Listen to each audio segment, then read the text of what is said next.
792 километр uzunluqdagi Bulaşaq magistralinin 142 kilometri Tataristan aşağı uzashaq. Hamanın mühim bir ülüşü İdil aşağı köpür. Biz hazır ul salınacaq urunda basıp turabızda.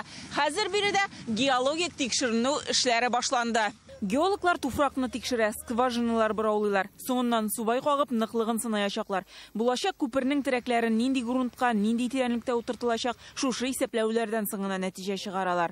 Работаем, нам необходимо проводить эти. Bizga burunda tekshiruvni qishin olib borasiz. Bunda belgili bir materiallar kitiriga kerak bo'lashaq. Buning uchun bizga suvning oshiq bo'lishi kerak. Shunga biz vatla. Köpürning 28 tiragi bo'lashagi belgili. Tuzuv texnologiyasına kelganda әлегә turli variantlar qarala. İdilning 2 yori tutashqancha bunda vaqtlicha köpürdə barlıqqa kelashak. Сейчас идет подготовка технологической площадки. Техникага елга акваториясына кіру мөмкинлеге булдырылырга тиеш. Навигация ишарында біз изләнү эшләре комплексын башкардык. Шуңа күрә инженер кыйынлыклары булмас дип уйлыйм.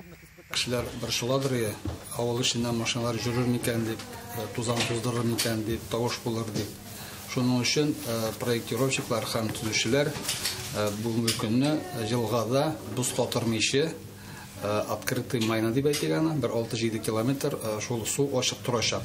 Шул ачык судан кирәкле материалларны күчереп китереп торачаклар.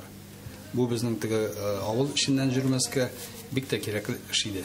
М12 трассасына якын урнашкан авылларда яшәүчеләр проект аңа кертелә торган үзгәрешләр белән даими кызыксынып тора. Эшче төркем утырышлары атна саен уза. Бу атнада яшәүчеләр тагын конференцияга җыелды. Алар төзелешкә карата үз фикерләрен белдерә. М12 автомобиль юлын төзү мәсьәләләре буенча эшче төркемгә керүчеләр исемлеген арттыруны сорыйлар. Сегодня идет обсуждение проекта, трассировки. Бүген проект буенча фикер алышу бар, алга таба күп техника эшчеләр дә киләчәк. Масштаблы төзелеш бит. Безнең бурыч эшне тиешенчә оештыру, кешеләргә уңайлы булсын өчен. Инициатив төркемдәгеләр актив. Әйтик, юлдан килеп торачак тавыш якындагы авылларда яшәүчеләргә ни дәрәҗәдә кымача үтәр. Моны үзләре барып карады Мәскәү өлкәсенә. М11 Мәскәү белән Санкт-Петербург арасындагы түләүле юл бу. Аннан тәүлегенә 30 меңләп машина уза. Тизлек сәгатенә 130-150 чакрымга җитә. Мәскәү-Казан арасында төзеләчәк М12 трассасы да аңа охшаш булачак. Икесе дә торак пунктлар яныннан уза. Весь звук доходит до звукопоглощающего элемента. Юлдан чыккан тавыш тавышны ютучы җайланмага барып җиткәч йотыла. Калганы чагылдырылып яңадан кире кайта, яңадан йотыла. Трассага иң якын авылга да баралар. Аңа керү юлында трассадан 400-500 метр ераклыкта җайланма 46 децибел күрсәтә. Санитар нормалар буенча көндез бурында тавыш 55 децибел булырга тиеш. Точка 500 метров от трассы. Саклык экраннары чыннан да булыша. Алар тавышны бөтенләй бетерә алмый, ә безнең күз алдында 20 децибелга киметүе инде нәтиҗә булып тора. Мәскәү-Казан юлын төзегәндә техник карарлар М11 нигезендә булачак диләр Юл хуҗалыгы һәм транспорт министрлыгында. Хәзер проект межевания эшләнәчәк. Район күләмендә согласованиелар үтә.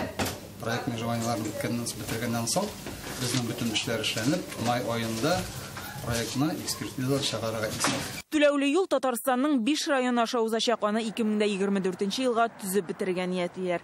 Гөлназ Сайфетдинова, Игорь Романов, Марат Зайдуллин, Яңа Гасыр каналы.